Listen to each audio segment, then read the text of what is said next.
Bonjour à tous et bienvenue au culte du Centre liégeois d'évangélisation. Nous espérons que vous allez tous bien, que vous avez passé une bonne semaine et que vous êtes prêts pour passer un moment maintenant dans la présence de notre Seigneur. Alors, avant de commencer et de rentrer dans le culte, proprement dit, je vais vous transmettre quelques informations pour cette semaine. Alors, tout d'abord, nous aurons 3 soirées. Donc, ce lundi 25, mardi 26 et mercredi 27, ce seront des soirées de prière en présentiel avec un maximum de 15 personnes, donc comme l'autorisent les conditions actuelles, donc dans la salle. Et sachez que le mercredi soir, ce sera diffusé en live. Pour participer aux réunions à l'église, veuillez vous inscrire auprès de moi, donc par SMS, comme la semaine dernière. Le mardi 26, nous aurons notre réunion des dames à 10 heures, ici à l'église, toujours en respectant bien les consignes liées donc au Covid, donc avec 15 personnes. Et pour cela, vous pouvez vous adresser à Dominique Visconti, si vous souhaitez être présente, mesdames. Ensuite, le samedi 30, il y a une balade qui est organisée pour les jeunes. Donc, à partir de 13 ans, vous êtes tous les bienvenus, mais ce sera aussi donc sur inscription pour pouvoir nous organiser. Vous retrouverez toutes les informations à partir de demain sur les réseaux sociaux Facebook et WhatsApp et SMS pour les plus jeunes. Et puis alors, dimanche prochain, donc notre culte, même heure, avec la retransmission et l'enregistrement sur YouTube. Voilà, c'est beaucoup d'annonces et c'est pour ça qu'on les fait un peu en début de réunion, comme ça on peut passer un moment vraiment dans la présence de Dieu ensuite. Une dernière petite annonce pour les nouvelles personnes qui se connecteraient depuis peu ou un peu plus longtemps même. Si vous n'avez pas encore de Bible, on vous encourage à télécharger une application que vous pourrez trouver donc sur votre smartphone. Donc vous cherchez télécharger gratuitement la Bible et vous pouvez éventuellement télécharger une version Louis II ou La Bonne Semence. C'est gratuit et ça vous permettra pendant la semaine de pouvoir lire la Bible. Et comme ça, je veux dire que vous n'aurez pas que le dimanche la possibilité de le faire ou de suivre dans votre Bible le culte, mais vous aurez aussi cette opportunité qui est une opportunité excellente de lire votre Bible à la maison quand vous le souhaitez. Il y a même des Bibles audio, donc vous entendez carrément la voix qui lit la Bible. Voilà pour les annonces. J'espère que je n'ai pas été trop longue. Et voilà, je voulais juste vous partager quelques paroles d'un chant qu'on a chanté, qui est le chant « Je crois en Jésus ». C'est un chant qu'on retrouve dans « J'aime l'Éternel », le 424, pour si quelqu'un veut aller le retrouver. Et les paroles disent ceci: « Je crois en Jésus. Je crois qu'il est le Fils de Dieu. Je crois qu'il est mort et ressuscité. Je crois qu'il a payé pour tous. Et je crois qu'il est ici, présent au milieu de nous, tout-puissant pour nous guérir et par sa grâce nous pardonner. » Et je vais enchaîner avec deux versets qu'on retrouve dans la Bible. Donc, pour ceux qui n'ont pas de Bible, la fois prochaine, vous l'aurez sur votre smartphone. C'est dans Jean 3, 16 et 17. Et donc, ce sont des versets, je pense, que tout le monde, ou la plupart, connaissent. Et donc, je vais les lire et vous pouvez les lire avec moi. « Car Dieu a tant aimé le monde qu'il a donné son Fils unique afin que quiconque croit en lui ne périsse point, mais qu'il ait la vie éternelle. » Que quiconque croit. Dieu, en effet, n'a pas envoyé son Fils dans le monde pour qu'il juge le monde, mais pour que le monde soit sauvé par lui. Je voudrais juste, frères et sœurs, tous ceux qui écoutent ce programme ce matin ou qui vont l'écouter plus tard, vous rappeler en qui nous croyons, à qui nous avons cru. à celui qui sauve. Amen. Alors ce matin, ou au moment où vous allez voir ce culte, faites comme Paul dans 2 Timothée 1, verset 12, qui dit « Je sais en qui j'ai cru ». Rappelons-nous ce matin en qui nous croyons, en qui nous avons cru et en qui nous croyons maintenant. Nous croyons en un Dieu qui sauve. Amen. Je vais prier maintenant et puis je laisserai la place à la louange pour rentrer dans ce moment d'adoration ensemble. Merci Seigneur, merci parce que ce matin, ou au moment où nous allons voir ce culte, tu es parmi nous. Nous voulons nous rappeler ce que tu as fait. Et nous voulons nous rappeler ce que tu fais encore aujourd'hui au milieu de nous. Tu es là, Seigneur. Et si nous sommes là, si nous avons ce culte, c'est parce que nous avons cru. C'est parce que nous croyons en un Dieu qui sauve. Je veux vraiment te remettre tout le reste maintenant de ce culte, qui est un culte pour toi, Seigneur, et que nous puissions avoir les yeux fixés sur toi seul, que toutes les préoccupations de cette semaine, toutes les paroles négatives qui ont pu être dites, que nous avons entendues, nous les mettions de côté maintenant et que nous ayons les yeux fixés uniquement sur toi, Seigneur. Amen. Voilà, chantons, parce qu'il y a aussi un autre chant qui dit « Tournons les yeux vers le Seigneur, rayonnons de joie et chantons de tout notre cœur qu'il est notre Seigneur et Sauveur. » Amen.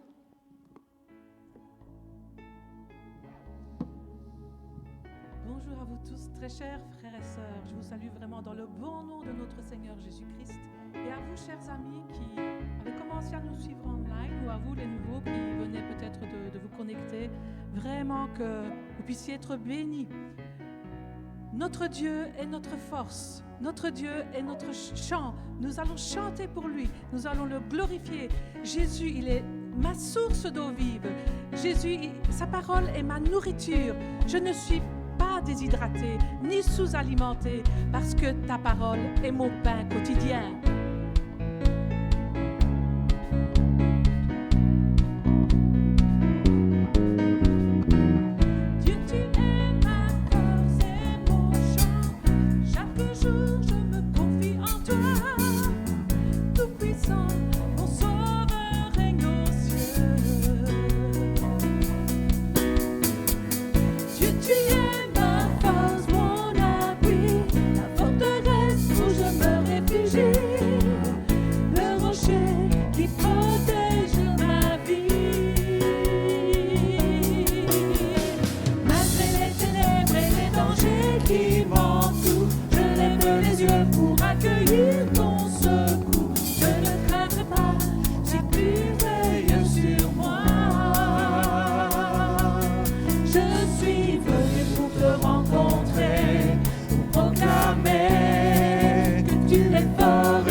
Que tu es fort et puissant, rien n'est impossible à toi.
puissant, au-dessus de tous les noms. Nous déclarons que tu es fort et puissant.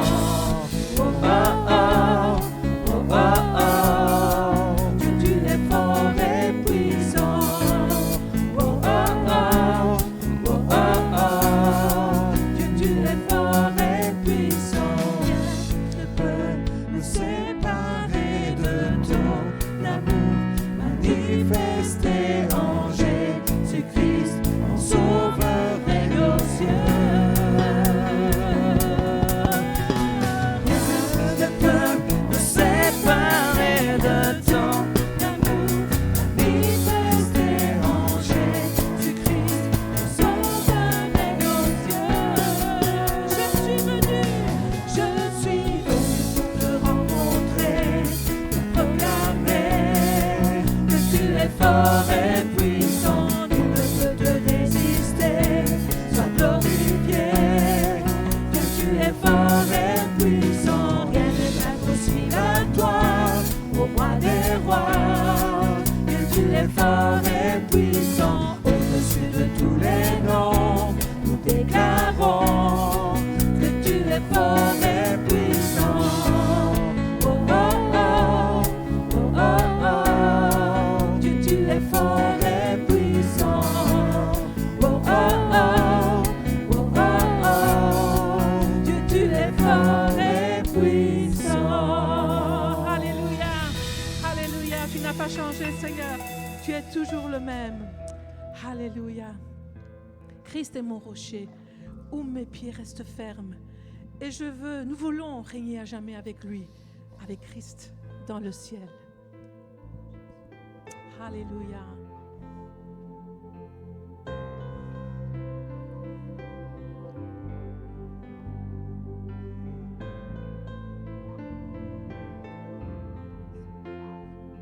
Alléluia, Jésus.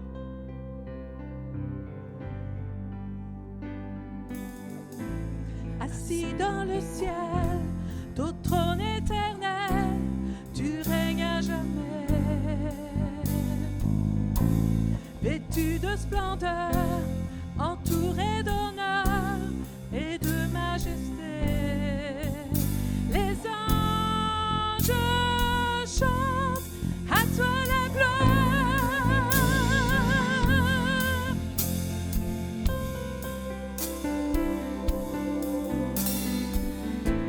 Les cieux et la mer, la vie, la lumière, nous parlent de toi.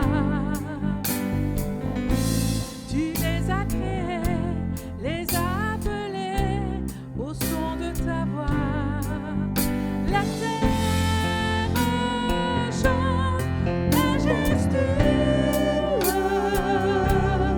souverain, Dieu tout-puissant,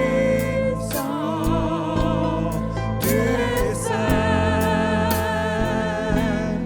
La création loue ton nom, tout l'univers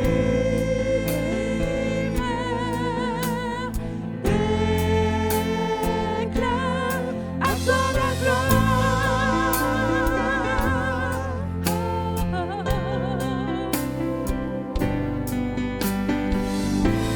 Oh, serviteur, tu vas sur la terre révéler l'amour. Divin créateur, merveilleux sauveur, tu vis pour toujours.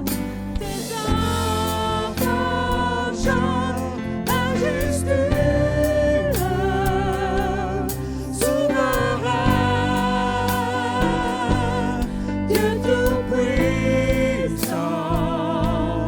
tu es saint. La création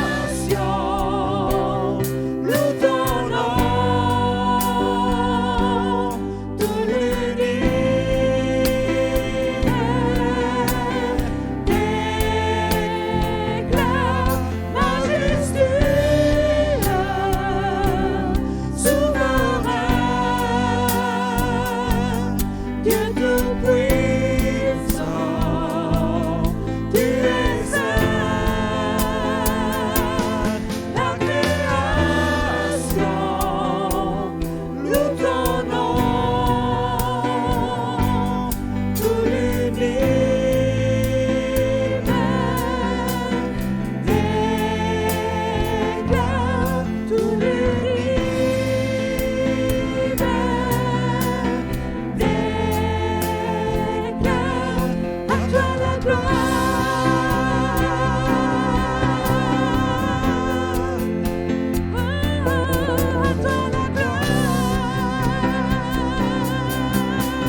Seigneur. Tu contrôles ta création, tu contrôles l'univers, tu as tout entre tes mains. Nous voulons te louer, Seigneur, et te dire combien tu es grand et glorieux. À toi la gloire, Seigneur. Que nous puissions pendant un moment tourner vraiment nos regards vers notre Dieu et le louer pour tout ce qu'il a fait cette semaine, le louer pour tout ce qu'il continue à faire dans nos vies, le louer pour sa fidélité, le louer pour sa bonté, le louer parce qu'il est grand, le louer parce qu'il est à nos côtés malgré les dangers qui nous entourent. Nous te louons, Seigneur, nous te rendons toute la gloire qui t'est due, Seigneur. Oh, vraiment, Seigneur, nous voulons louer ton nom. Si on peut reprendre le refrain, Ina. Merci. Majesté, souverain, Dieu tout-puissant, tu es saint. La création loue ton nom, tout l'univers déclare, tout l'univers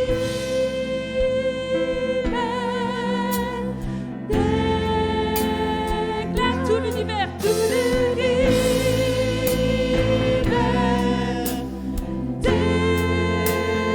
déclare, à toi la gloire, à toi la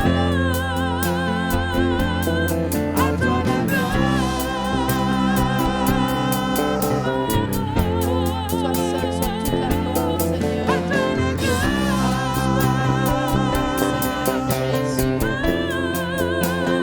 sois tout, Seigneur. Alléluia, Seigneur. À toi la gloire, Seigneur Jésus. Alléluia. Alléluia.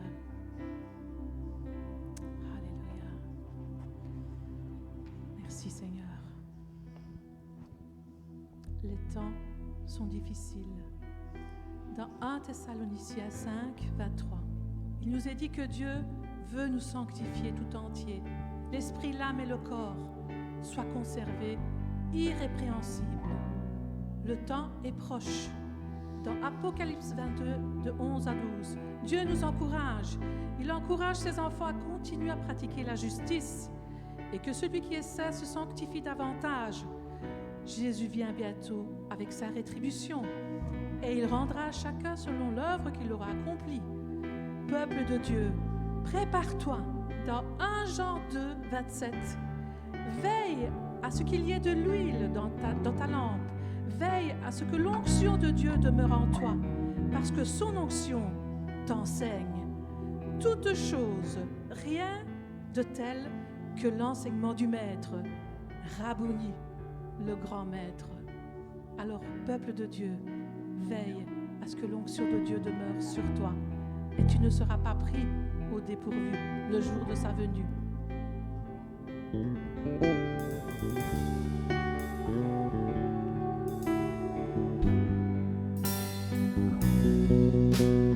Il y aura en divers endroits des tremblements de terre. Vous entendrez parler de guerre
bientôt, Seigneur Jésus. Amen.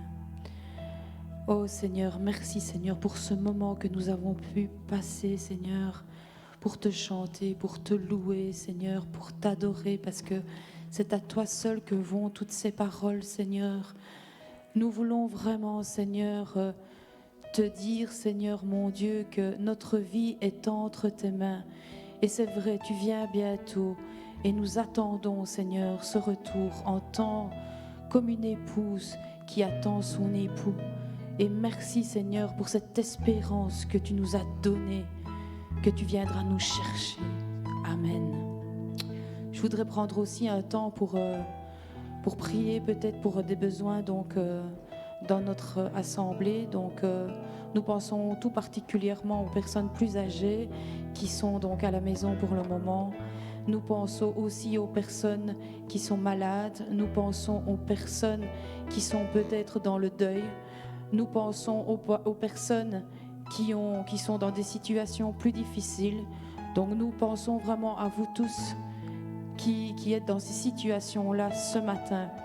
Et vraiment, comme nous l'avons dit au tout début, que votre foi, que vous savez en qui vous avez cru et que vous puissiez mettre toute votre confiance à celui qui peut vous aider et à celui qui peut tout. Seigneur, nous te remettons, Seigneur, toutes ces personnes qui ont besoin de toi, toutes les personnes aussi peut-être qu'on ne connaît pas et qui ont besoin de toi. Merci parce que comme on l'a chanté, nous pouvons, Seigneur, boire de ton eau gratuitement. Nous pouvons venir à toi gratuitement. Tu es celui qui nous ouvre les bras. Tu es celui qui nous attend. Tu es là, Seigneur, comme un Père qui nous attend pour vraiment nous donner le meilleur et pour vraiment nous répondre à tous nos besoins, pour nous soulager, pour nous réconforter, pour nous consoler. Oh, merci parce qu'en ce moment, Seigneur, j'ai vraiment la ferme conviction que la personne qui est dans sa maison et qui souffre, tu es là. Tu es là et tout l'entour de ton amour. Merci Seigneur. Voilà, merci Seigneur notre Dieu. Maintenant, nous allons continuer et je vais laisser la place à notre pasteur Baudouin pour venir nous apporter ce que Dieu a mis sur son cœur pour nous ce matin. Amen.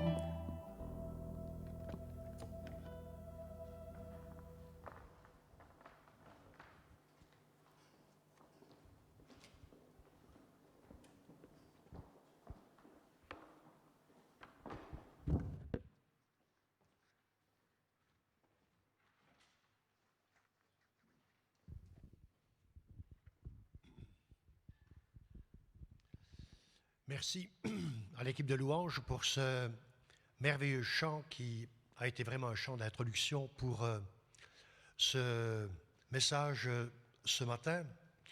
Et pour ceux peut-être qui n'étaient pas là dimanche dernier ou les dimanches précédents, nous avons abordé un thème pendant ce dernier dimanche qui tourne autour de la préparation de l'Église. Prépare-toi à la rencontre de ton Dieu. Et aujourd'hui, nous allons parler des signes du retour de Jésus. Vous savez que dans la parole de Dieu, nous avons énormément d'indications sur ce qui va être les indicateurs, vont être les indicateurs du retour de Christ.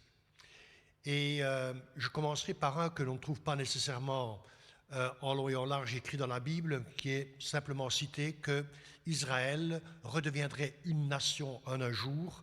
Et vous savez que l'État d'Israël a été refait ou reconstruit en 1948.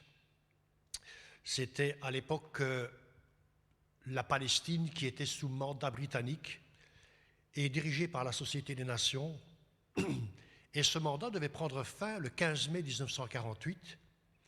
Le même jour, David Ben Gourion, qui est devenu plus tard le Premier ministre, proclamait l'indépendance de l'État d'Israël. Et donc Ben Gourion est le fondateur de ce nouvel État et qui a été élu Premier ministre jusqu'en 1963. Alors voyez-vous, ce miracle a eu lieu dans la moitié du XXe siècle. et combien nous pouvons nous rendre compte que à partir de là, toute une série d'autres événements se sont passés et se passent actuellement, qui nous indiquent vraiment que le Seigneur est à la porte. Vous savez, dans Matthieu 24, versets 6 à 8, des versets que nous avons déjà cités dans le passé, il est dit ceci: « Vous entendrez parler de guerre, de bruit de guerre, gardez-vous d'être troublés, car il faut que ces choses arrivent, mais ce ne sera pas encore la fin. Une nation s'élèvera contre une nation, un royaume contre un royaume, et il y aura en divers lieux des famines et des tremblements de terre. Tout cela ne sera que le commencement des douleurs. » Et donc Jésus, puisque c'est Jésus qui annonce cela, et vous vous rappelez dans les sessions précédentes, je disais que Jésus était le plus grand des prophètes, Jésus a annoncé que les signes précurseurs de son retour seront toute une série de phénomènes, de catastrophes naturelles qui auront lieu, mais également de guerre et de bruit de guerre. Et n'avons-nous pas vécu ces dernières années exactement ces situations-là? Mais ce n'est que le début des douleurs, dit Jésus. L'apôtre Paul nous dit que dans les derniers temps, dans 2 Timothée 3, 1 à 5, il dit ceci, que dans les derniers temps, dans les derniers jours, il y aura des temps difficiles. Les hommes seront égoïstes, amis de l'argent, fanfarons, hautains, blasphémateurs, rebelles à leurs parents, ingrats, irréligieux, insensibles, déloyaux, calomniateurs, intempérants, cruels, ennemis des gens de bien, traîtres, emportés, enflés d'orgueil, aimant le plaisir plus que Dieu, ayant l'apparence de la piété, mais reniant ce qui en fait la force. C'est incroyable le nombre de qualificatifs que donne l'apôtre Paul par rapport à ce qui va se passer et ce qui se passe actuellement dans le monde. Et tous ces noms, tout ce qu'il dit par rapport à notre époque, nous le vivons et nous le côtoyons aujourd'hui. Alors, vous savez, nous avons répété plusieurs fois que nous sommes dans des temps difficiles et je ne voudrais pas que ça devienne un leitmotiv, que ça devienne une habitude. Cependant, il est important qu'on mette en évidence quelques-uns des comportements des hommes relevés par l'apôtre Paul. Et je vais en citer quelques-uns parce qu'il y en a beaucoup trop ici pour tous les commenter. Mais il parle de l'irréligiosité, ou le manque de religion, ou le manque de fait de croire en Dieu. L'irréligiosité, l'humour et le blasphème contre les choses de Dieu, eh bien, nous montrent vraiment que nous sommes dans une époque qui est en train de mépriser toutes ces valeurs chrétiennes avec lesquelles nous sommes nés et avec lesquelles l'Europe en particulier a vécu. Vous savez que le mot blasphème est cité plusieurs fois dans la parole de Dieu. Ça vient d'un mot latin et grec d'origine qui est dit blasphémia. Et qu'est-ce que c'est que le blasphème?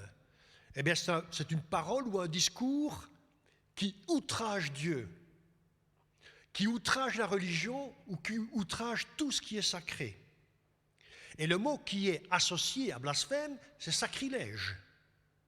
Le blasphème se fait en parole, le sacrilège se fait en acte. Ce n'est pas moi qui l'ai inventé. Regardez ça dans le dictionnaire Larousse et vous retrouvez exactement ces mots-là. Et vous savez qu'aujourd'hui, nous sommes dans une époque où les gens ont de moins en moins de respect par rapport aux valeurs de morale et de chrétienté. Ce qu'on enseigne à nos enfants est à l'opposé des principes bibliques.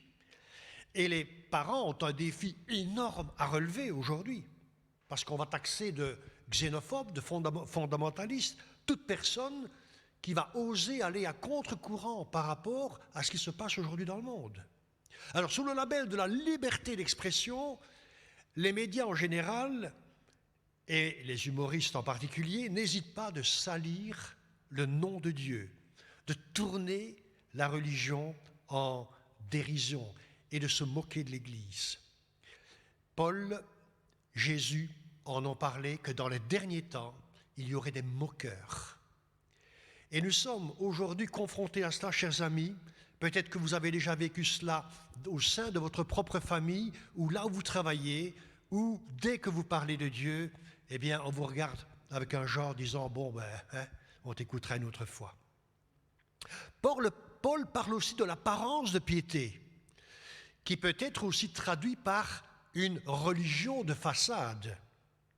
Et c'est exactement ce que Jésus condamnait chez les chefs religieux de son temps. Et le mot que Jésus employait, c'était aux pharisiens hypocrites. Alors vous savez que le mot hypocrisie, du grec hypocrisis, signifiait à l'origine tout simplement jouer un rôle.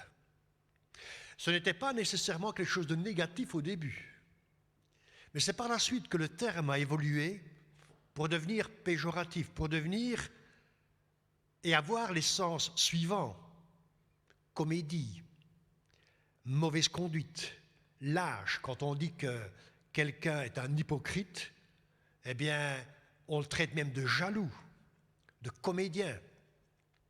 Alors, vous savez, qu'est-ce que c'est qu'un comédien? Qu'est-ce que c'est qu'un acteur? Mais c'est quelqu'un qui joue un rôle qui n'est pas la réalité. Quand il meurt dans un film, vous avez déjà vu tellement de films où un des acteurs meurt, en réalité il ne meurt pas, il fait semblant de mourir. Vous savez aussi bien que moi.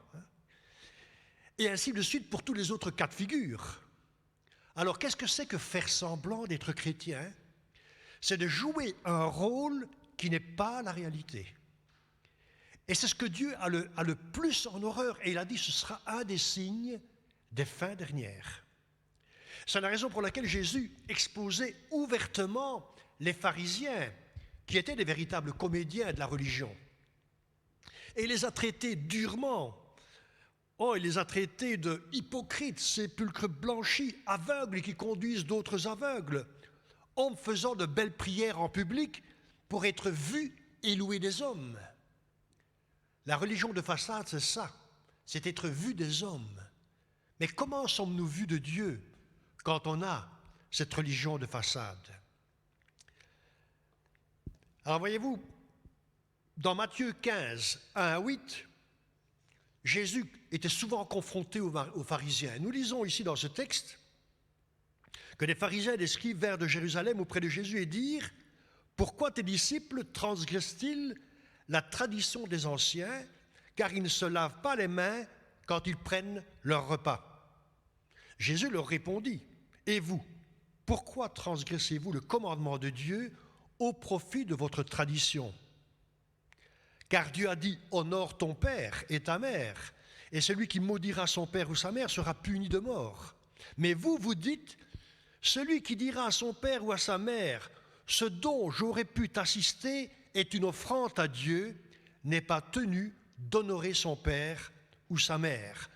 Vous annulez ainsi la parole de Dieu au profit de votre tradition. Hypocrite, dira Jésus, Ésaïe a bien prophétisé sur vous quand il a dit: ce peuple m'honore des lèvres, mais son cœur est éloigné de moi. Alors voyez-vous, l'important et ce que j'aimerais souligner pour nous chrétiens, pour nous l'Église aujourd'hui, c'est que Dieu veut que ta religion, que ma religion soit une religion de cœur, pas simplement du bout des lèvres. Jésus dira: ce n'est pas celui qui dira « Seigneur, Seigneur » qui entrera dans le royaume de Dieu, mais celui qui accomplit ma volonté. Alors, ce sont des signes, et nous en voyons de plus en plus aujourd'hui dans l'Église en général. Mais un autre des signes, c'est celui que Jésus a cité. Je resterai un peu plus longtemps sur ce signe, parce qu'il touche à vraiment notre génération. Dans Luc 17, 26 à 30, Jésus parle et il dit ceci: « Ce qui arriva du temps de Noé arrivera de même au jour du Fils de l'homme. Les hommes mangeaient, buvaient, se mariaient, mariaient leurs enfants, jusqu'au jour où Noé entra dans l'arche. Le déluge vint et les fit tous périr. Ce qui arriva du temps de Lot arrivera pareillement. Les hommes mangeaient, buvaient, achetaient, vendaient, plantaient, bâtissaient. Mais le jour où Lot sortit de Sodome, une pluie de feu et de soufre tomba du ciel et les fit tous périr. Il en sera de même le jour où le Fils de l'homme paraîtra. Jésus compare l'époque actuelle, le temps précédant son retour, à deux événements de l'Ancien Testament, le déluge et la destruction de Sodome et Gomorrhe. Deux jugements qui sont arrivés au moment où la coupe de la colère de Dieu a été pleine. Et dans les deux catastrophes, Jésus signale que spirituellement, moralement et par rapport à la sociologie, donc dans le comportement sociologique, les hommes vivaient dans l'insouciance la plus totale. Ils continuent à vivre comme si rien n'allait s'arrêter. Boire, manger, se marier, s'amuser. Alors retournons un petit peu à la première partie de ce verset.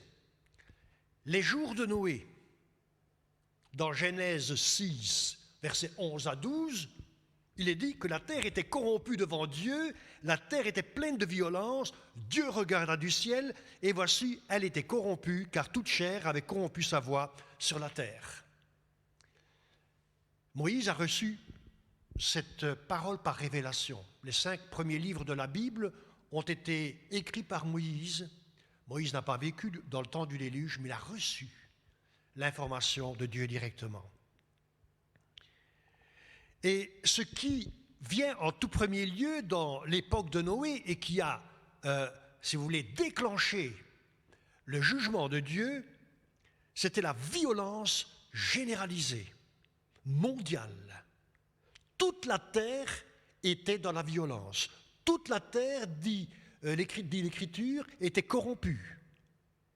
Mais qu'est-ce qui a conduit les hommes à s'entretuer? Eh bien, justement, nous avons lu cela dans le texte de l'apôtre Paul. Eh bien, c'est l'orgueil, l'arrogance, l'envie, la cupidité, la soif du pouvoir, la soif de dominer l'autre. Toutes ces choses conduisent l'homme vers une méchanceté telle qu'elle a rempli et qu'elle remplit la coupe de la colère de Dieu. Et à un moment donné, Dieu dit « Assez, assez, la coupe est pleine ». Et à ce moment-là, il exerce son jugement. Est-ce qu'on n'est pas aujourd'hui dans ce monde-là, un monde complètement conduit par la violence, par l'envie, par la cupidité des hommes, par l'envie de toujours avoir plus que l'autre? 2 guerres mondiales qui ont détruit des millions et des millions de personnes, dont beaucoup d'innocents. Et quand on a fait la paix à la fin de la Deuxième Guerre mondiale en 1945, les hommes ont décidé que jamais plus ils ne voudront d'une telle guerre. Mais il n'y en a jamais eu autant. Il y a eu plus de morts depuis 1945 jusqu'à aujourd'hui que les 2 guerres réunies ensemble. Alors l'homme n'a pas changé, mais est allé en empirant. Et remarquez que dans cette folie de l'homme, des milliards et des milliards d'euros ou de dollars sont dépensés chaque année pour l'armement. Rien que pour l'armement. Pour pouvoir, soi-disant, se protéger, mais pour d'autres, pour pouvoir mieux attaquer. Alors cette injustice, appelée aussi iniquité dans la parole de Dieu, monte vers Dieu comme un cri de douleur à ses oreilles. Genèse 6,5 nous dit « L'Éternel vit que la méchanceté des hommes était grande sur la terre et que toutes les pensées de leur cœur se portaient chaque jour uniquement vers le mal. » Alors ce qui a provoqué le déluge, c'est la méchanceté des hommes, le sang qui a été versé. Je pourrais parler encore longtemps sur ce verset, mais nous avons d'autres points à citer. Noé est déclaré dans la parole de Dieu le prédicateur de la justice. Pourquoi?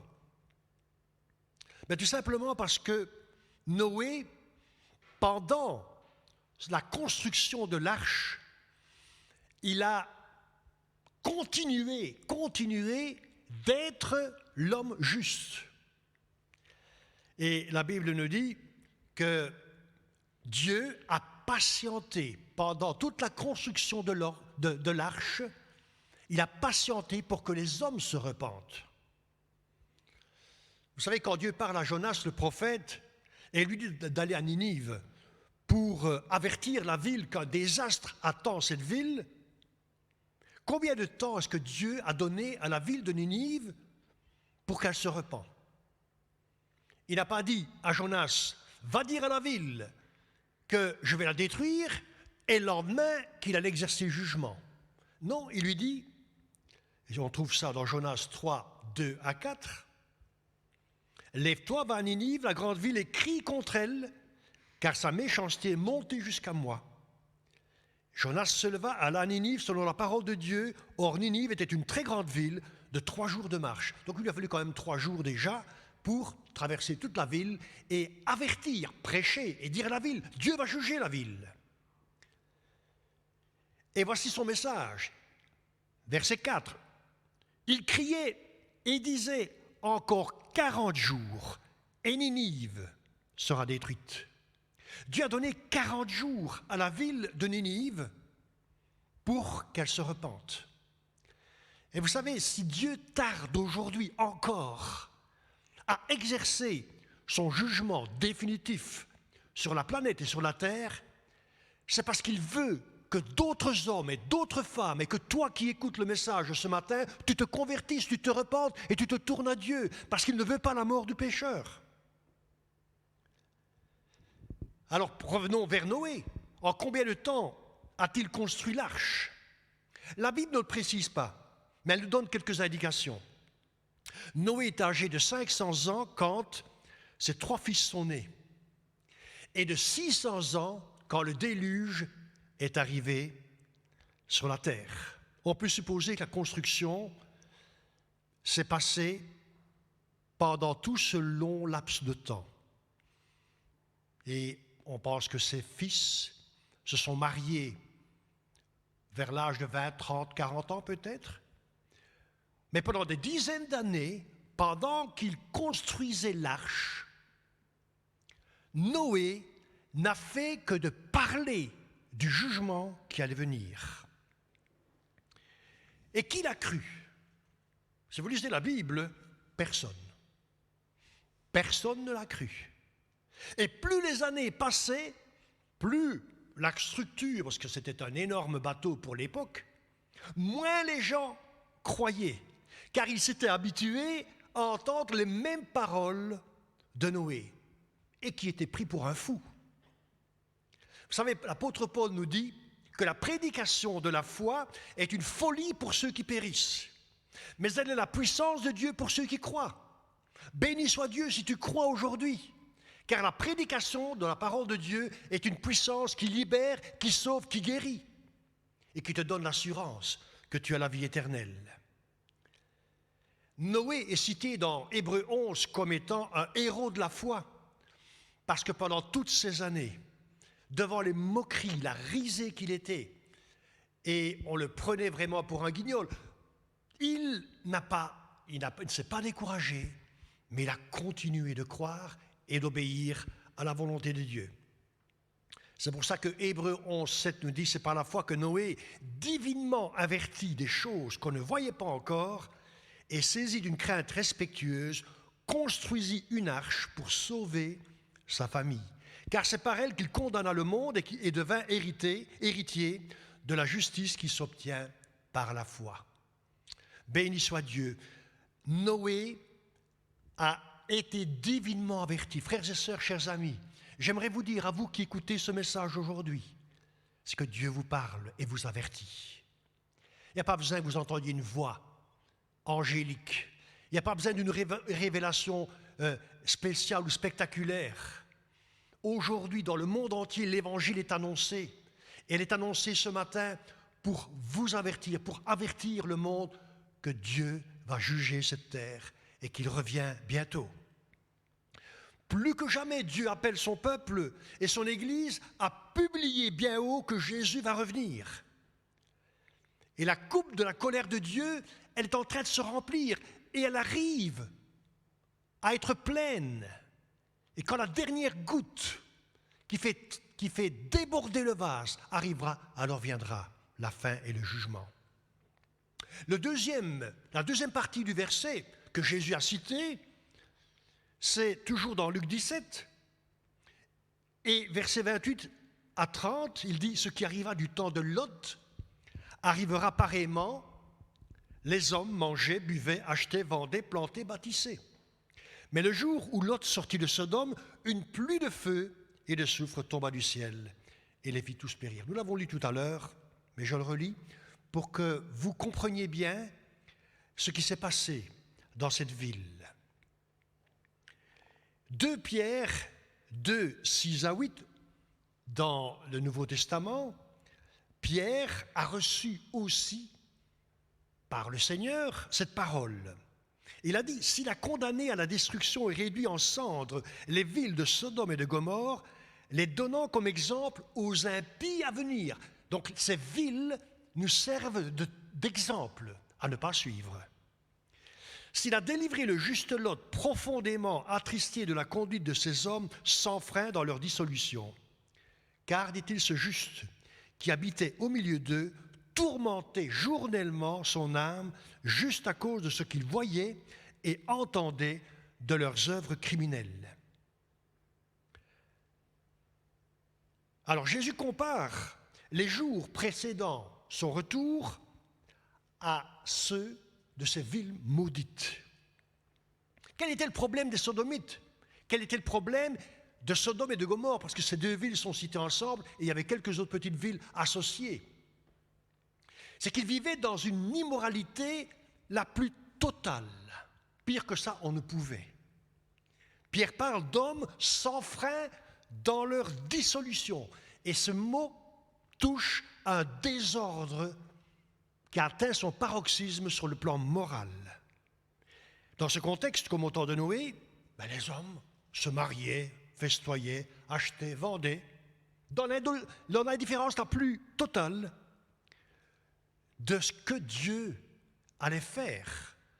Leur conscience était complètement morte par rapport au bien et au mal. Ils ne savaient plus ce qui était bien et ce qui était mal. Et justement, Lot, lui, connaissait la différence entre le bien et le mal. Et quand on connaît la différence entre le bien et le mal, eh bien, comme lui, on souffre. Et il est dit qu'il tourmentait journellement son âme à voir et entendre ce qu'il entendait. Je me pose la question, est-ce que vous êtes tourmenté autour de vous quand vous voyez ce qui se passe, quand vous entendez comment se comporte telle ou telle personne, comment parlent certains et vous s'adressent à vous? Moi, ça me choque quand certains me parlent d'une certaine manière, car ce n'est plus dans mon vocabulaire. Et regardez, l'Éternel dit, dans Genèse 18-20, le cri contre Sodome et Gomorrhe s'est accru et leur péché est énorme.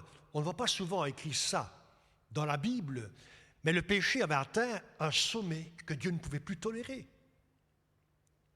Et quand Dieu avertit Abraham, qui est le parent de Lot, et qui lui habite sur la montagne, vous vous rappelez l'épisode où ils se sont séparés, et Lot a été attiré par la richesse de la plaine.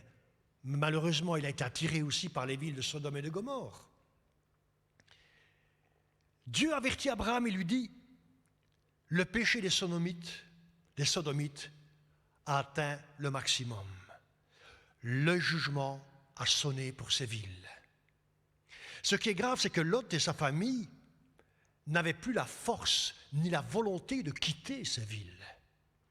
Parce qu'ils s'étaient installés, ils étaient confortablement installés, ils avaient l'habitude de côtoyer le péché et l'iniquité qui étaient autour d'eux, et quelque part, leur vie spirituelle s'était émoussée.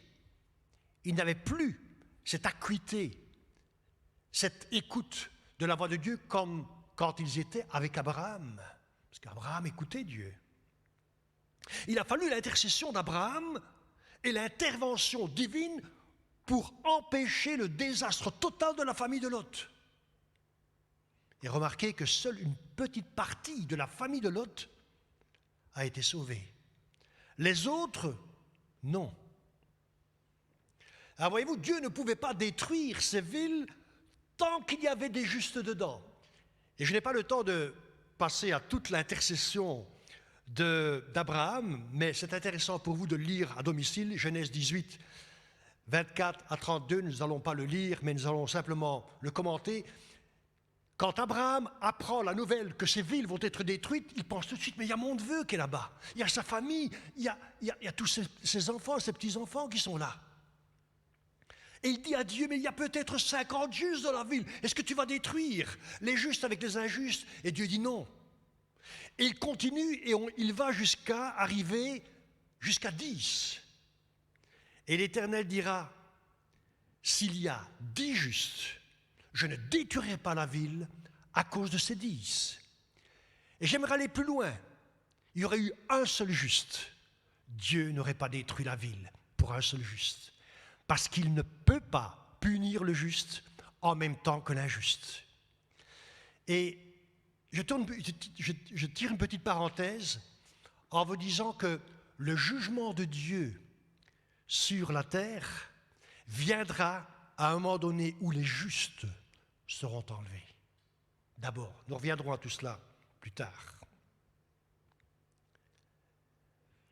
Alors Dieu veut sauver nos familles. Et à travers un seul juste, il emploie tous les moyens. Si vous êtes le seul chrétien dans votre famille, si vous êtes le seul converti, ou le seul à être en communion avec Dieu, et que vous êtes peut-être en porte-à-faux par rapport aux autres, qui quelquefois vous critiquent, ou vous se moquent de vous, ou disent encore, t'exagères, t'es fanatique, t'es ceci. J'en ai entendu des réflexions de gens, même de gens soi-disant chrétiens, religion de façade, qui disent que t'exagères avec l'Église. Mais c'est ce que Lot a connu. Et justement, si vous êtes le seul dans votre famille, eh bien, faites en sorte que votre influence va être celle de les gagner à l'Évangile, de les gagner à Jésus. Mettez tout en œuvre pour que Jésus se manifeste dans leur vie.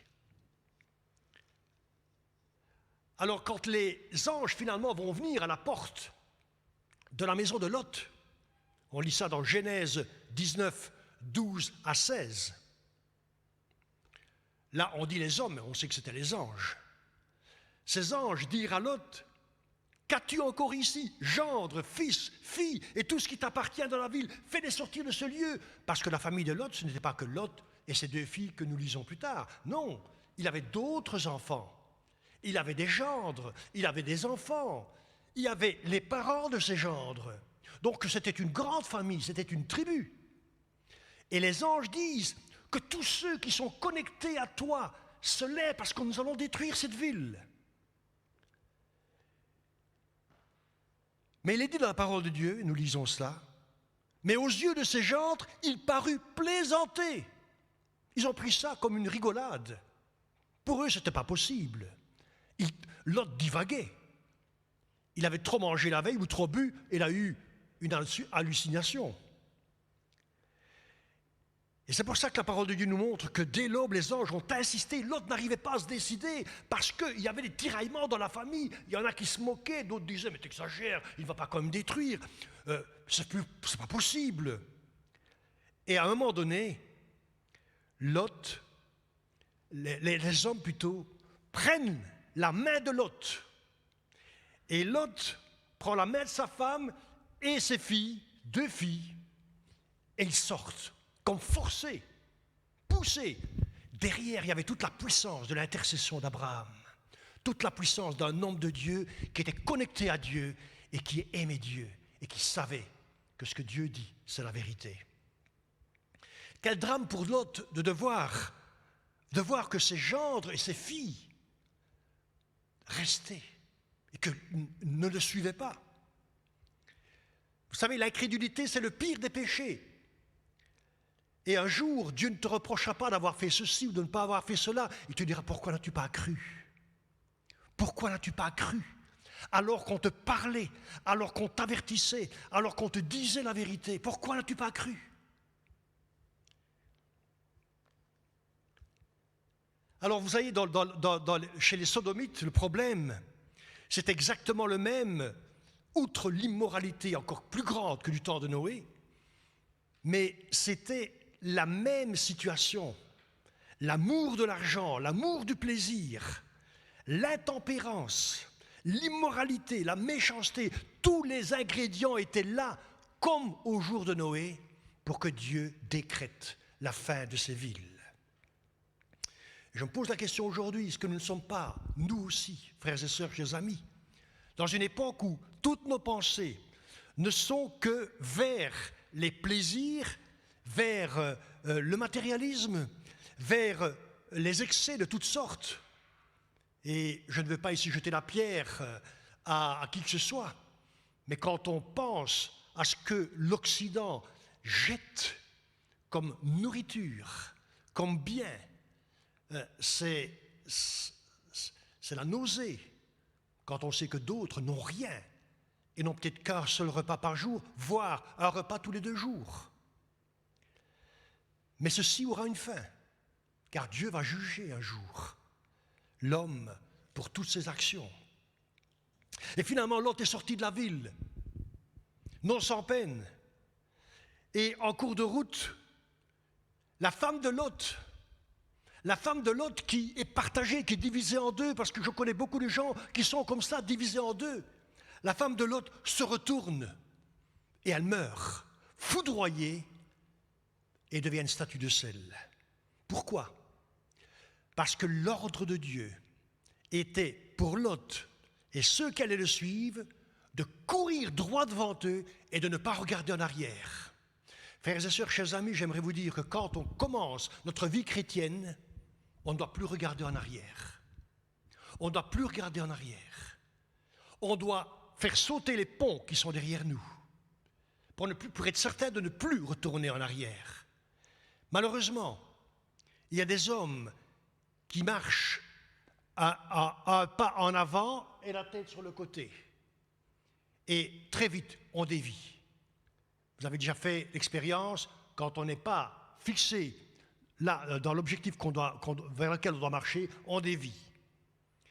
Et malheureusement, cette femme, attirée, peut-être aussi, tellement elle avait du mal à avoir abandonné sa maison, ses biens, tout ce qu'elle avait, ses autres enfants, c'est pas possible. Elle a voulu regarder, est-ce que ça allait vraiment se passer? Et elle a perdu la vie. Jésus a dit, là où est ton trésor, là aussi sera ton cœur. Et le cœur de la femme de Lot était partagé en deux. C'est pour ça que Jésus a dit aussi, nul ne peut servir 2 maîtres, où il haïra l'un et aimera l'autre, où il s'attachera à l'un et méprisera l'autre. Vous ne pouvez pas servir Dieu et mammon. Ça ne peut pas devenir une idole dans notre vie, ça ne peut pas devenir Dieu à la place du Dieu vivant. Alors je passe très vite. Lot n'arrive pas à courir. Il n'est plus habitué à marcher. Ce n'est pas comme Abraham qui a continué à faire son pèlerinage de lieu en lieu, dans la montagne. Il s'est assis confortablement, il était assis à la porte de Sodome, il avait même une responsabilité comme celui qui accueillait les étrangers. Et il dit aux anges, nous n'arriverons pas, je n'arriverai pas à aller jusqu'à la montagne. Permets que j'aie dans cette petite ville, Tsoar, et que je m'y réfugie car elle est petite, et que tu épargnes cette ville pour que moi je puisse m'y réfugier. Et les anges disent, voici, on va t'accorder cette grâce, je ne détruirai pas cette ville dont tu parles. C'était une ville qui était associée aux Sodomites, elle devait être détruite, mais par l'intercession de Lot, malgré lui, Dieu épargne cette ville. Frères et sœurs, Dieu veut épargner nos familles par notre intercession, par nos prières, par notre combat, par notre écoute de la volonté de Dieu. Et plus tard, on lit que Lot et ses filles qui se réfugient dans la ville vont quitter la ville et se se diriger vers la montagne pour aller finir dans une grotte. Pourquoi? Parce qu'ils avaient peur que les gens de Tsoar ne se retournent contre eux. Parce que c'était des sodomites aussi. C'était des gens aussi pécheurs que les autres. Ces gens-là ne se rendaient pas compte que c'était grâce à Lot qu'ils avaient été épargnés. Et quand je termine le volet de l'histoire de Lot, quand Lot finalement se retrouve dans cette grotte, les filles de Lot, qui ont grandi dans Sodome et Gomorrhe, qui ont côtoyé autour d'elles tout ce qui se passait, il n'y avait que viol, pédophilie, inceste, avortement et tous les autres excès que nous trouvons aujourd'hui dans notre monde. Elles se sont parlé, elles ont dit « couchons avec notre père pour qu'on ait une descendance ». Elles ne se sont même pas posé la question « est-ce que c'est bon? Est-ce que c'est juste? Est-ce que c'est dans la volonté de Dieu ?» Elles avaient été complètement émoussées, contaminées par la mentalité qu'il y avait dans Sodome et Gomorrhe. Dieu a eu compassion de Lot et de ses filles plus tard. 2 nations vont naître, les Moabites et les Ammonites, qui vont s'avérer être des terribles ennemis d'Israël. Mais ça, c'est un autre volet et une autre étude. La volonté de Dieu, ce n'est pas que le méchant meure, c'est ce que Dieu dit à Ézéchiel. « Est-ce que je désire la mort du méchant, dit le Seigneur. L'Éternel, n'est-ce pas qu'il change de conduite et qu'il vive ?» Ézéchiel 18, 23. La volonté de Dieu encore aujourd'hui, chers amis, ce n'est pas que le méchant meure, mais c'est que l'homme vive. Et un des signes que je viens de développer, eh bien, nous le trouvons dans ce monde dans lequel nous sommes aujourd'hui. C'est que le monde est rempli de méchanceté, rempli d'iniquité, rempli de choses qui dépassent notre entendement, nous, en tant que chrétiens. Alors, je vais terminer par un dernier point. J'en avais d'autres, mais je vais terminer parce que le temps est arrivé à sa conclusion. Jésus a dit que dans les derniers temps, Matthieu 24, 12 et Luc 18, 8, il dira ceci: « Et parce que l'iniquité se sera accrue, la charité du plus grand nombre se refroidira. » Dans Luc 18, il dit « Je vous le dis, il leur fera promptement justice, mais quand le Fils de l'homme viendra, trouvera-t-il la foi sur la terre ?» 2 choses, la charité et la foi. Et Jésus dit, avant mon retour, la charité d'un plus grand nombre, c'est-à-dire de la majorité, se refroidira. Vous savez que la charité, c'est le signe par excellence de l'homme qui est né de nouveau, de l'homme qui est né de l'Esprit et qui est conduit par l'Esprit de Dieu. Et Dieu est amour, et quand on se convertit, eh bien, on hérite la nature de Dieu. 2 Corinthiens 5, 17 nous dit ceci: « Si quelqu'un est en Christ, il est une nouvelle créature. Voici les choses anciennes sont passées, toutes choses sont devenues nouvelles. » C'est ce qui s'est passé, et c'est ce qui se passe quand on se convertit. On est une nouvelle créature. Et le plus grand fruit que le chrétien est amené à porter, c'est l'amour.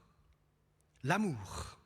L'amour de Dieu, l'amour de sa parole, l'amour du prochain, l'amour de l'Église dans laquelle Dieu nous a placés, car c'est Jésus qui l'a fondée.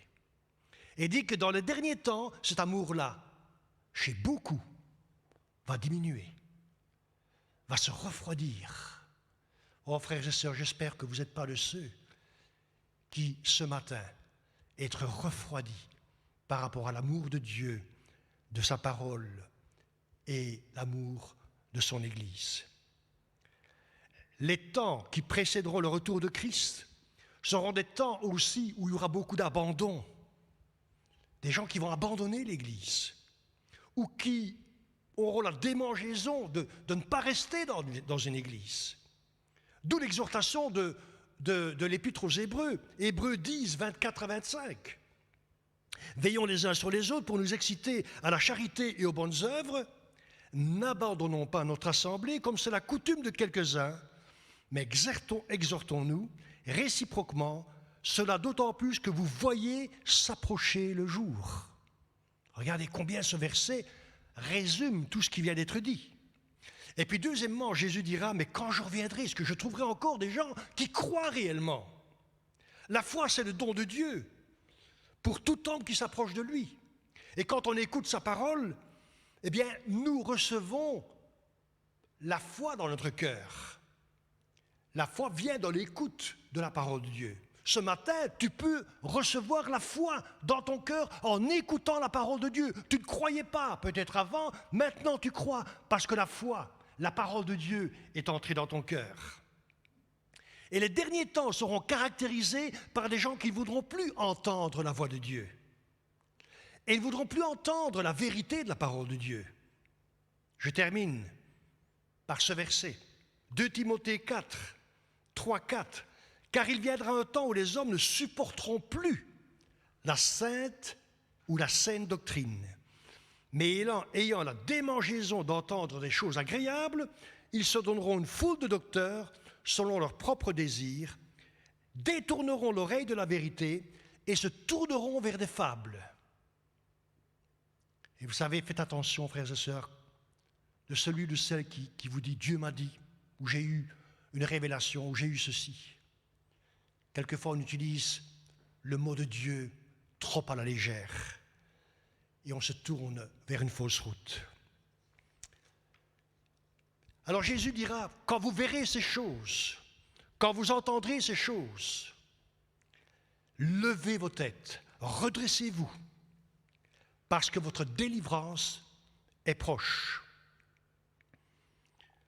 C'est le moment maintenant, c'est vraiment pas le moment de se distraire, de perdre notre temps et de se laisser tomber, de se laisser séduire par les ruses et les pièges du diable. On peut avoir des problèmes personnels, on peut être dans des moments de difficulté, mais ce n'est pas le moment d'abandonner. Et vous qui écoutez ce message ce matin, sachez que Dieu patiente encore un peu pour la seule et unique raison qu'il veut vous sauver. Que Dieu vous bénisse. Nous allons prier. Seigneur, toi qui connais chaque homme, chaque femme, toi qui connais le cœur de chaque enfant de Dieu, Seigneur, ce matin, je te demande, ô Seigneur mon Dieu, parle. Tu m'as parlé par cette parole et tu m'as montré combien les temps sont courts, combien il est important d'être prêt, de se préparer. Tu me rappelles, Seigneur mon Dieu, par ces textes, que nous sommes arrivés à la dernière heure et que nous devons nous préparer, Seigneur, à ton retour. Seigneur, que tu me trouves prêt, que tu trouves l'Église prête, que Seigneur mon Dieu, tu nous trouves veillants et priants, étant remplis de ton esprit, remplis de charité, d'amour les uns pour les autres et d'amour pour la vérité de ta parole.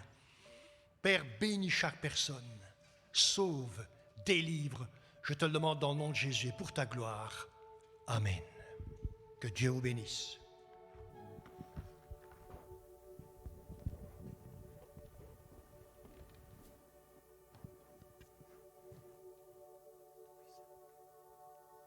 Alléluia. Ce matin, le Seigneur a entendu le cri de votre cœur. Et le Seigneur veut vraiment se révéler à vous. Il veut révéler qui il est. Rien n'est impossible à lui. Il est fort, insondable, infini, redoutable, mais il est surtout majestueux, immuable. Le Seigneur est là ce matin et il étend sa main et il vous touche. Alléluia.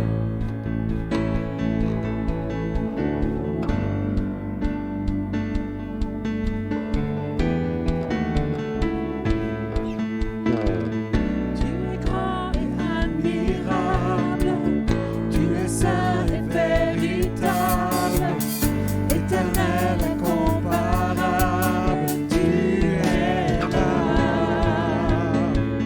Tu es fort et insondable,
te chantons,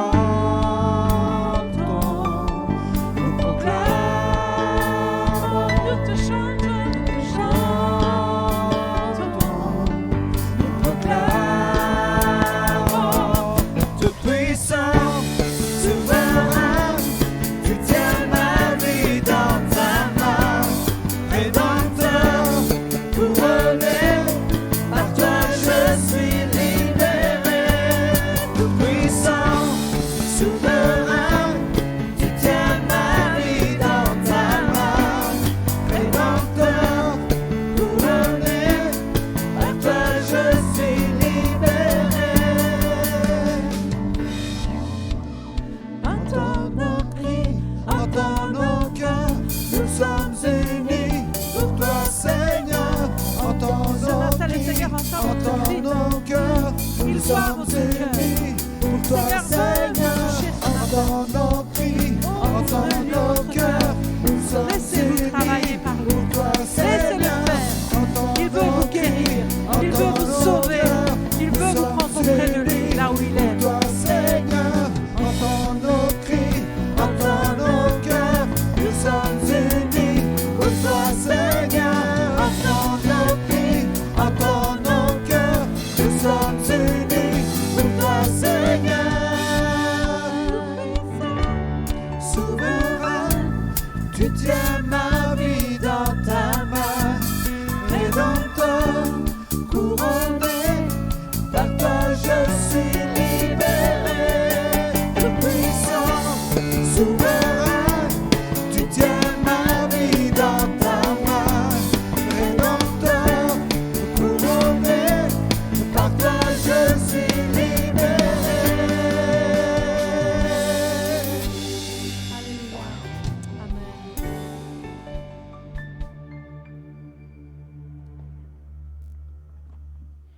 Merci Seigneur pour cette merveilleuse parole que nous avons reçue ce matin.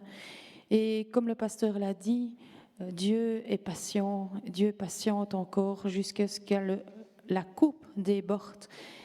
Et voilà, peut-être qu'il t'attend ce matin parce que tu n'as peut-être pas encore pris de décision par rapport justement à Jésus. Et là, il patiente et il t'appelle encore ce matin, comme le pasteur l'a dit. Alors voilà, Dieu entend ton cri, c'est le moment de crier à lui. Nous allons clôturer ce culte et je vous souhaite à tous et à toutes une excellente semaine. N'oubliez pas nos rendez-vous, comme on les a dit plus tôt au début du culte. Donc lundi, mardi, mercredi, plusieurs rendez-vous. Soyez là, soyez fidèles et venez prier si il y aura cette place. Donc ne traînez pas à vous inscrire et vraiment que nous puissions être tout le temps connectés à notre Dieu durant cette semaine. Je vais terminer par un petit verset qu'on retrouve dans 2 Thessaloniciens 3, 16. Que le Seigneur de la paix vous donne lui-même la paix en tout temps, de toute manière. Que le Seigneur soit avec vous tous. Voilà, chers frères et sœurs, les autres que je ne connais pas, je vous salue, nous vous saluons et bonne semaine, que Dieu vous bénisse.